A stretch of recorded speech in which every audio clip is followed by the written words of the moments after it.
Bonjour très chers auditeurs et auditrices qui suivez et étudiez avec moi donc le livre de Shoftim et nous sommes au chapitre 8 avec Gidon.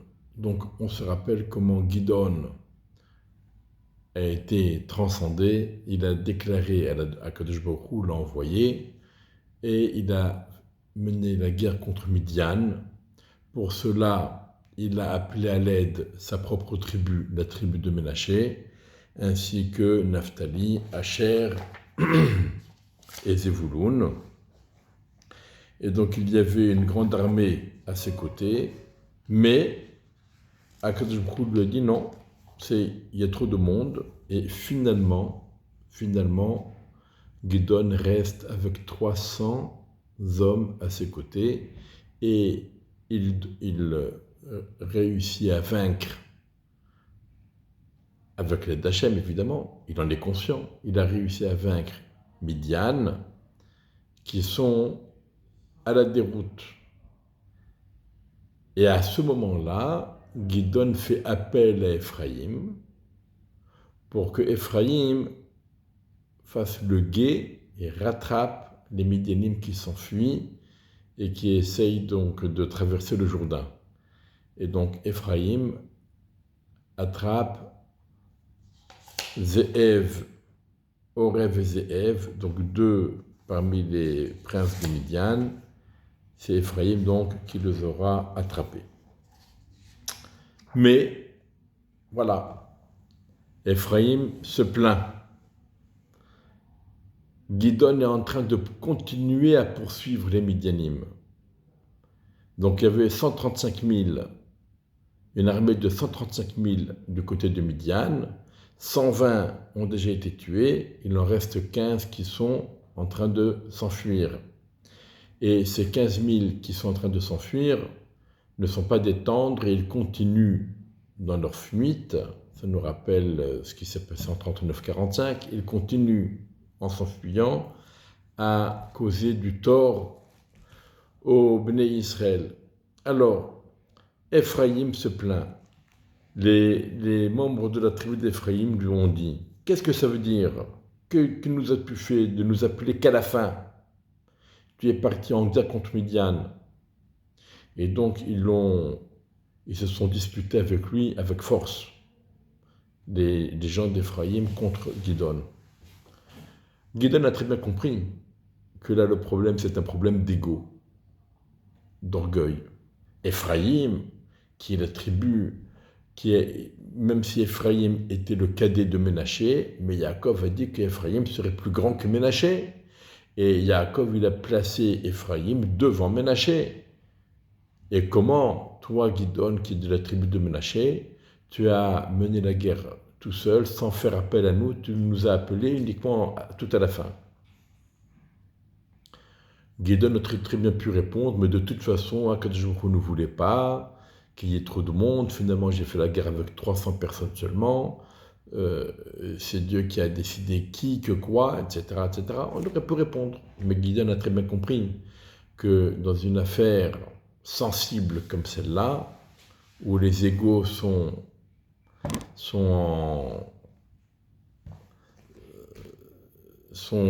concernés en principal, c'est pas comme ça qu'il faut répondre. Et donc voici ce que Gidon va leur dire avec beaucoup d'intelligence et de finesse. Il leur a dit, est-ce que j'ai fait autant que vous ?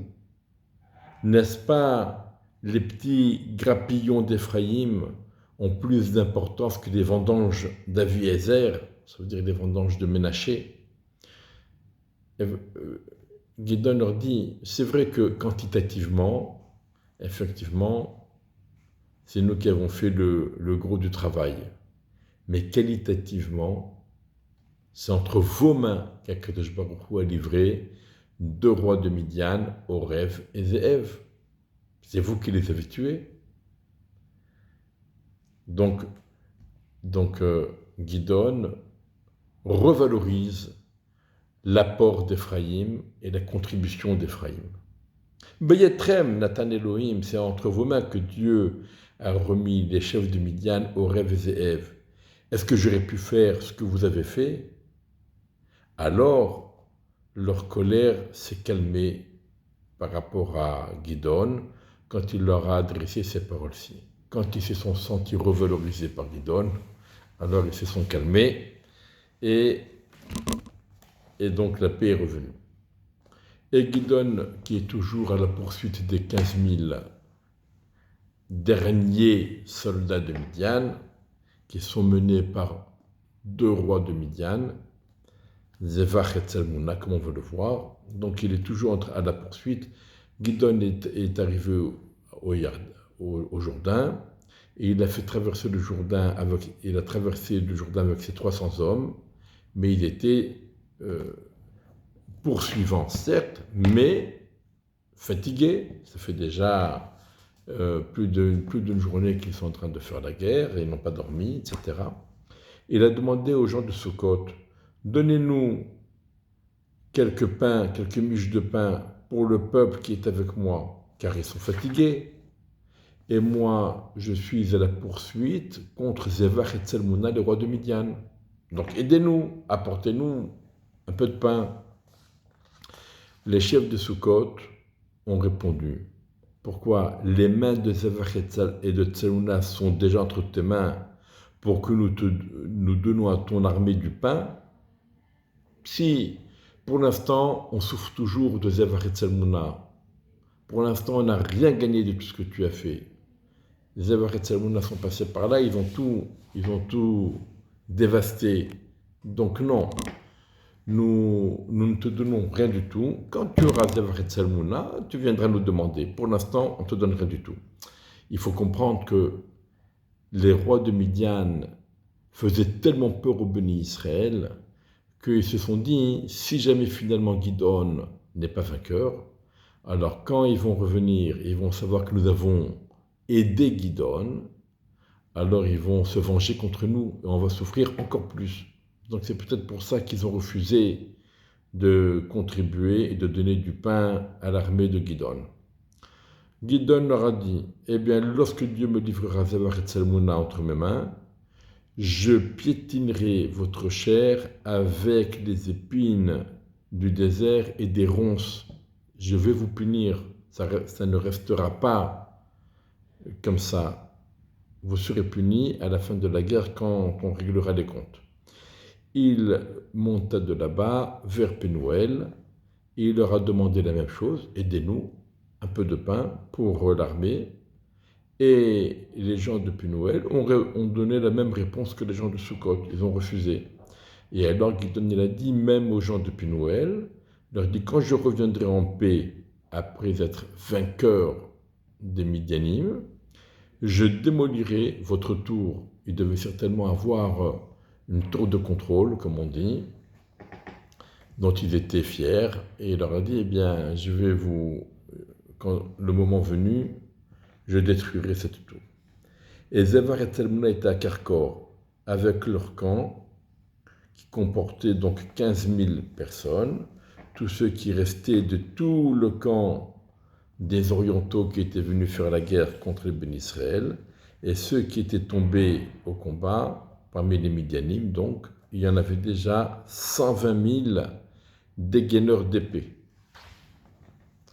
Gidon n'est pas allé à la confrontation directe. Il a préféré prendre des chemins détournés pour ne pas se faire prendre par surprise, mais au contraire pour prendre par surprise les autres. Donc Gidon est monté par le chemin qui passait du côté de ceux qui habitent dans les tentes, à l'est de Novach et de Yogbeha, et il a frappé le camp de Midian, alors que le camp était tranquille, était sûr, on ne voit pas Gidon arriver, on est tranquille, ils ne sont pas sur leur garde. Et donc il les a pris par surprise et les a massacrés. Zevach et Tsalmouna se sont enfuis, il les a poursuivis, il a attrapé les deux rois de Midian, Zevach et Tsalmouna, et tout le camp, il l'a exterminé. Gidon, fils de Joash, revint de la guerre.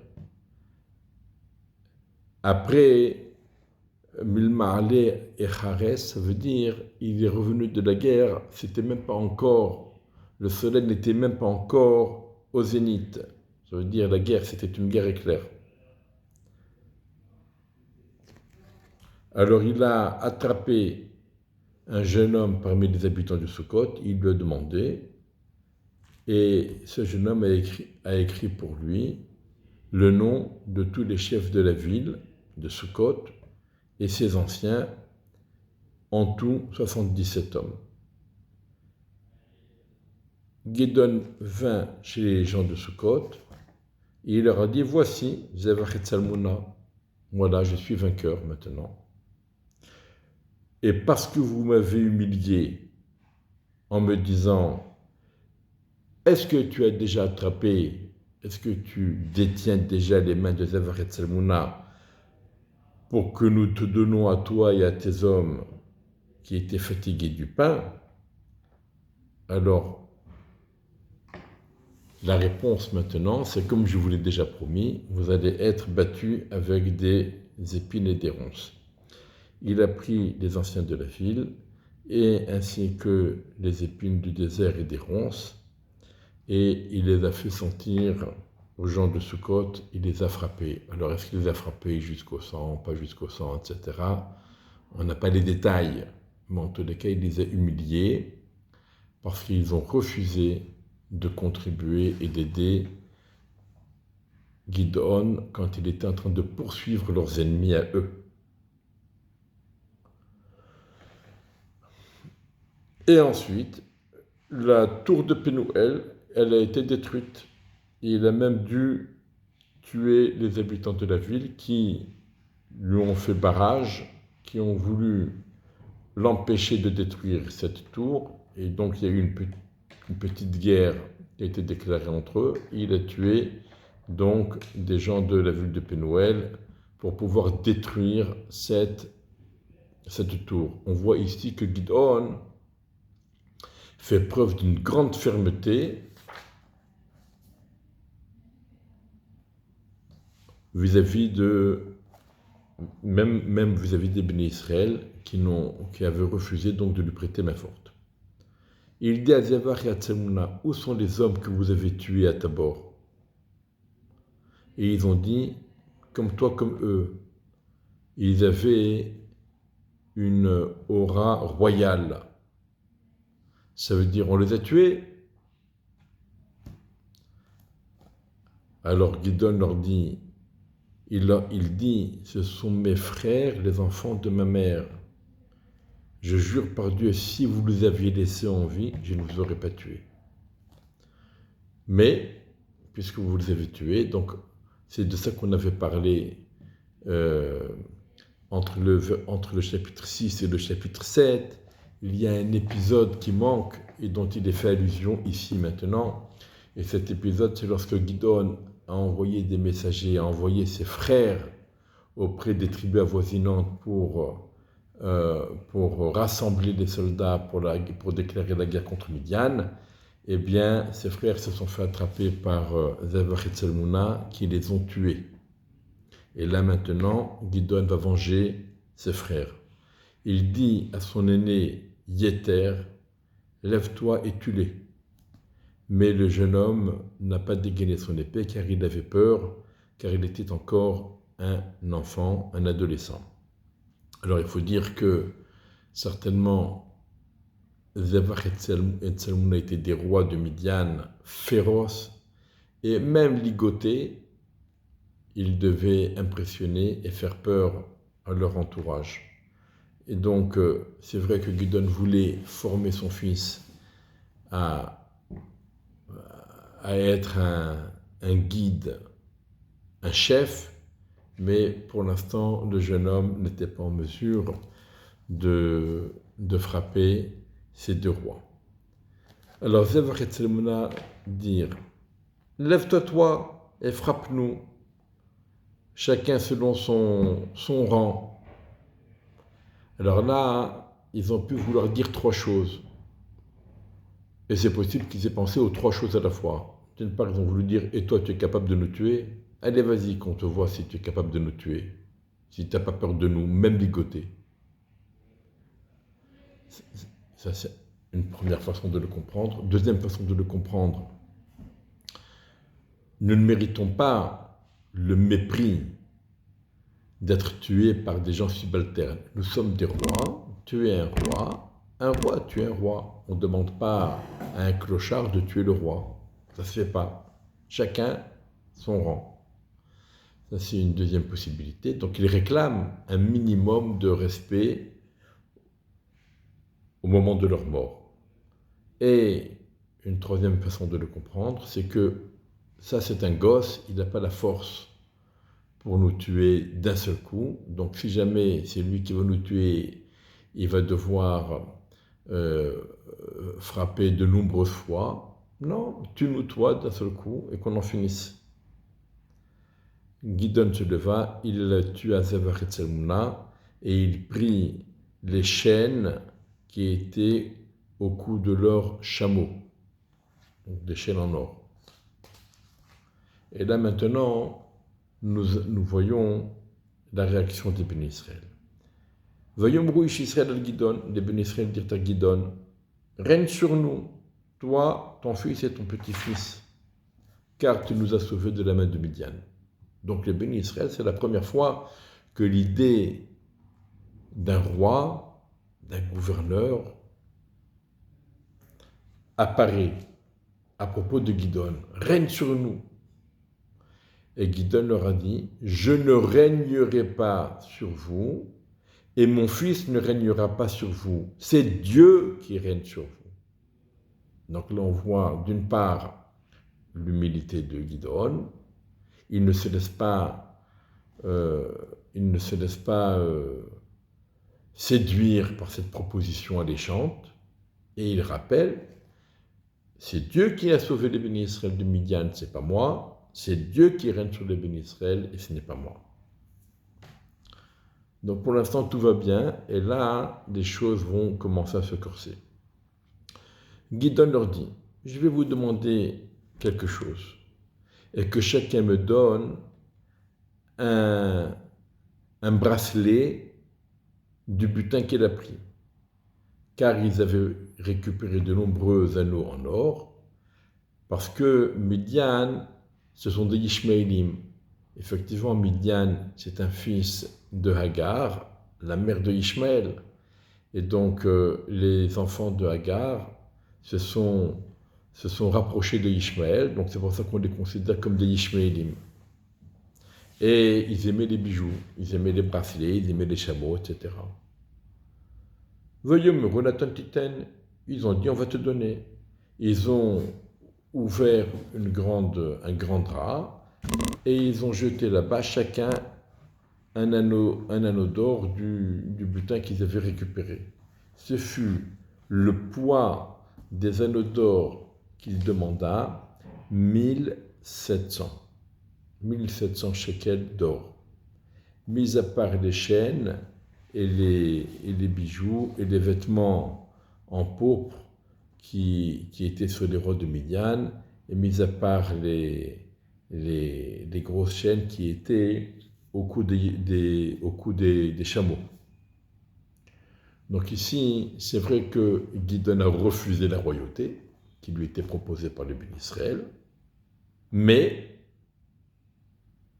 le voilà qui prend un butin. Le roi n'a pas le droit d'avoir beaucoup d'argent et d'or. Et voilà que Gidon il amasse une somme considérable d'or et d'argent. Il n'est pas roi en titre, mais il profite donc de ce butin. Gidon en a fait un éphod. Un éphod, c'est un vêtement, un genre de tablier, comme portait le Kohen Gadol. Il l'a, il l'a exposé dans sa ville à Ophra, et on verra que les Israëls se sont détournés vers lui, et ce fut pour Gidon et pour sa famille une faute, une erreur, parce que les Béni Israël vont faire de ce éphod une avodah zara. Midian s'est soumis devant les Béni Israël, et ils ont arrêté, ils n'ont pas continué à, à, à lever la tête, et la terre trouva le calme pendant 40 ans durant la vie de Gidon. Ça veut dire que même ça, c'était uniquement un semblant de calme. D'habitude, c'est marqué simplement la terre a trouvé le calme pendant 40 ans, un point c'est tout. Mais pourquoi on nous a rajouté à l'époque du vivant de Gidon pour nous dire que c'était un faux calme, c'était le calme avant la tempête.